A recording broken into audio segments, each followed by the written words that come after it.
For 3 nights after that first encounter, I returned to the forest edge with my pulse racing and the leather cord Lucian had given me warm around my wrist. I told no one dot to the village. I was just late from the bakery or walking home by the long road. But each time, when the shadows deepened, he was waiting. At first we spoke cautiously, as though words themselves might shatter something fragile. He asked me about small things, what I baked that day, how the fields looked at dawn. I asked him about the curse, though he never gave me the whole story at once. Bits and pieces came between silences, a bloodline twisted by an ancient oath, a forefather who hunted for sport, a woman who cursed him with moonlight and hunger. "I don't know what is legend anymore," he said once, "only that the change is real." We found a rhythm. Before the moon rose, we sat together, never too close, but close enough to feel the warmth of each other's presence. When the change came, I stood steady, speaking his name, anchoring him to the man he feared he would lose. The wolf listened, trembling under the weight of my touch, and each time he lowered his head instead of baring his teeth. The night stitched us together.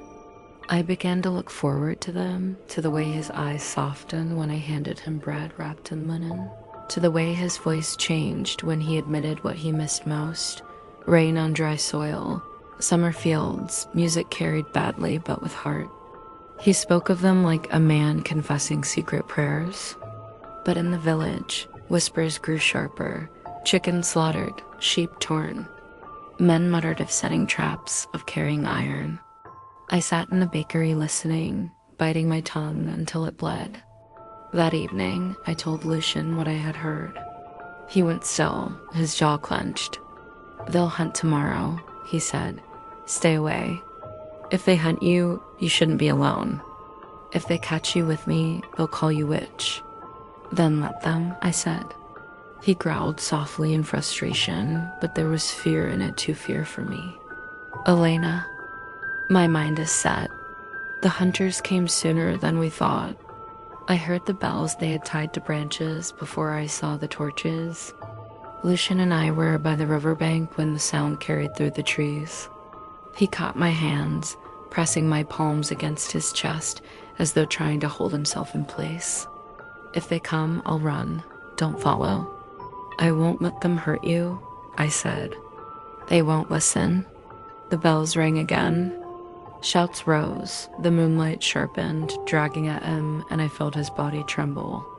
The change ripped through him, just as the men broke into the clearing. The wolf rose tall, silver eyes blazing, teeth bared. "Get back," I cried, throwing my arms wide. "He's not what you think." "Move, girl," one shouted. "It's already in your blood." The crossbow twanged. I saw the bolt a breath too late. Lucian lunged not at them, but at me. His shoulder slammed mine, knocking me to the ground, and the bolt buried itself in his flesh instead. His snarl shook the trees. The hunters fanned out, spears raised, but Lucian didn't strike. He put his body between us, snapping shafts, growling warnings, taking blows meant to kill. I pressed a hand to his bleeding shoulder, whispering his name, holding him steady against rage. At last, he gathered himself and leapt, clearing the men in a single bound. I scrambled after him, mud clinging to my skirts, heart burning. The bells clanged wildly behind us as we vanished into the woods. We didn't stop until the torches were gone. In a hollow of roots, he collapsed, the bolt still lodged in him. My hands shook as I broke it free, pressing linen to the wound, whispering nonsense just to keep him tethered. He trembled, but did not flinch.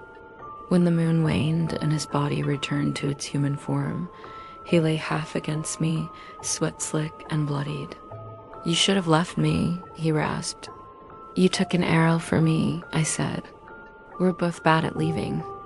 He laughed once, hoarse and broken. I pressed the cloth to his wound, and he caught my hand, pinning it there as if afraid I'd vanish. "They'll hunt again," he whispered. "Next time I may not hold back." I looked at his face, the lines carved by loneliness, the gentleness hidden beneath fear, and my heart betrayed me. "I love you," I said.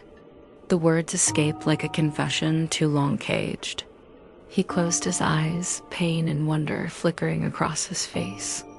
When he opened them, the silver had softened. "Elena, if you love me, you should choose safety."